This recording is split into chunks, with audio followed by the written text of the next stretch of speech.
শাশুড়ি অত্যাচার করে, আমার স্বামী দেখেও কিছু বলে না, এখন আমার করণীয় কি? তো মার বিচার তো করতে হতো না। এখন এই ওয়াইফেরে সে মাইজ দি বানা রাখবে শক মার্কেটের কাছে, ঠিক নি?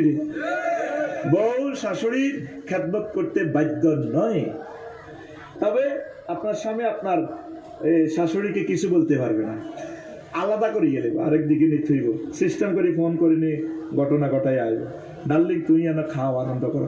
মা যদি গো কিরে ইতিরি কি ইচ্ছ, ইতিরে যেভাবে শেষো মা তুই আগিত কেবল তুই আফসারিজেরও আসনি এডিটি করস, বললেন মা তুমি কোরআন সুন্নাতে দেখাও কোথায় আছে বৌমা তোমার সেবা শুশ্রূষা করিবে।